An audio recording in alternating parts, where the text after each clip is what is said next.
Before we hop into this video, I want to ask you guys, in your opinion, what makes a successful mobile game, especially right now in 2024? You know, what might be successful, what might measure success in your opinion might be something totally different from someone else. And I'd love to read you guys' comments if you want to sound off down below. From a business standpoint, it'd be two things. Of course, we already know a great way to measure the success of a business is the amount of money it can bring in, right? The other way that developers are going to measure the success of a business is player retention. Warzone Mobile by far is going to be, in my opinion, the biggest competitor or the biggest threat that PUBG Mobile has ever had. All right, more than New State, more than Apex Legends Mobile, which you already know what happened to that. Huge shout out, by the way. If you haven't checked out his channel, I was linked down below. Huge shout out to the Vizuf. All right, just found this guy on YouTube. He is absolutely killing it with Warzone Mobile gameplay over on his channel. Make sure you guys check him out. Show him some love. What I quickly want to show you guys is the difference. This is gameplay from like 5 months ago. Then the next clip you're going to see is gameplay from basically today. I mean, it's the newest video that he's uploaded. And I want you to pay close attention to the difference in the quality of graphics, FPS, and just overall aesthetics, and just how the game looks and how it feels, right? And I like the fact, you know, that he's playing on phone versus iPad. Might be a little bit more relatable for a lot of you guys watching. I mean, you guys already know the competition is fierce in mobile. It is a nasty business where these developers are all fighting for you. They're fighting for you to play these games. And, you know, we've seen the struggles of New State. Apex shut down. We have Valorant, who more or less, from what we've heard, they've pulled the plug. Same thing with Battlefield, just completely scrapped. You know, you have Bloodstrike is just indefinitely in beta. So it's crazy out there, man. It is it's a nasty marketplace to get into. Now, this is the thing. We've seen what happens with mobile games when they are not tailored to low-end devices. Apex Legends Mobile is a perfect example of what can happen to a mobile game, specifically under the umbrella, because there's a lot of mobile games out there. But what we're talking about is Battle Royale. If a developer makes a game that is not going to pander or tailor for low-end devices just as much as it does for high-end devices, it's going to die. Ask Apex Legends Mobile about it. It's tailored much more towards high-end devices. I think that's why it's had such a struggle compared to, you know, other launches that we've seen in the Battle Royale genre. My question is, and I truly don't know the answer to this question, is Warzone Mobile going to be tailored for low-end devices just as much as it is to high-end devices? Newsflash, in case you guys, you know, haven't figured out. Oh, by the way, this is the brand new game. Look at the difference between month 5 and today. From when this particular gameplay was uploaded. Just look at the difference. It's mind-blowing how much better it looks. It looks absolutely amazing what they've been able to do. But a little bit more on that, you know, as we, you know, go through the video. Battle Royale mobile games cannot survive without low-end device players. They can't.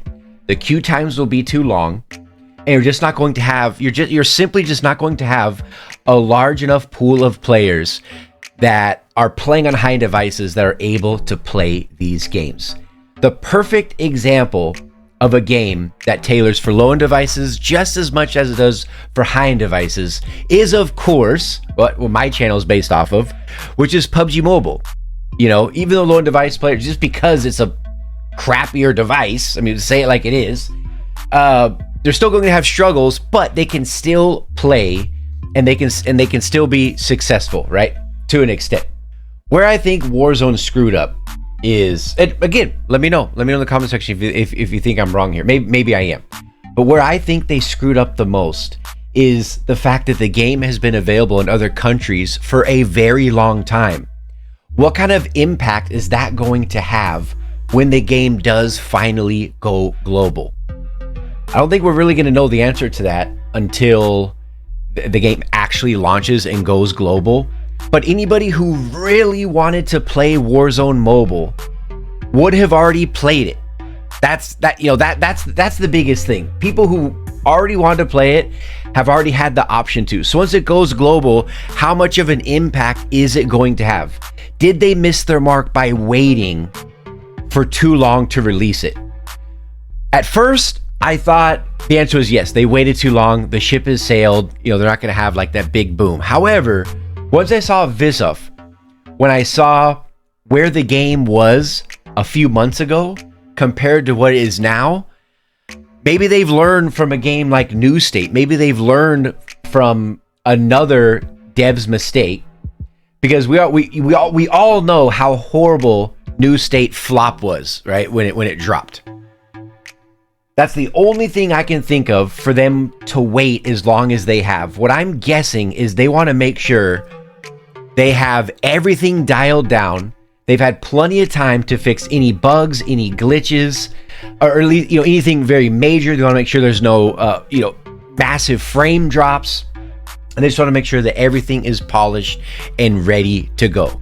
And that leads me to my final point, which is I always said from the beginning, for a game to compete with PUBG Mobile, and even COD Mobile for that matter. I don't play COD Mobile, but I know obviously it's very, very popular. It's still an incredibly successful game in the mobile market. But for a game to compete with your Call of Duty mobiles and your PUBG mobiles out there, a game, because these games are so rooted in the community, where people have been playing these games for years and years, and they're not going to have all the problems that a brand new game is going to have. A new game coming to the mobile scene in the BR genre has to be perfect. It has to be perfect, because if it's not, people are just going to play it, they'll get pissed off about something, and then say, you know what, the hell with it, I'm just going to play the game. They're going to go back to what they're comfortable with, right? Because it's already polished, it's already ready to go. They don't have to worry about a lot of other issues that a new game could have. So I'm wondering, like I said in the beginning, I'm wondering how you think Warzone is going to go. Did they wait too long? Is it good that they've waited this long because they want to make sure everything is fixed? And just overall, if this is a game that you're going to be even interested in playing, I'm very curious. Like I said, I'm shocked at how much the game has developed from, just as recent as 4 or 5 months ago to today. It looks like a completely different game as far as how polished it is. It's exciting. It is exciting when a new title, especially one with this huge of an IP, comes to mobile. I'm really curious how this is going to go, how Warzone is going to go, and if you're interested or not. Sound off in the comment section. I'll see you in the next one.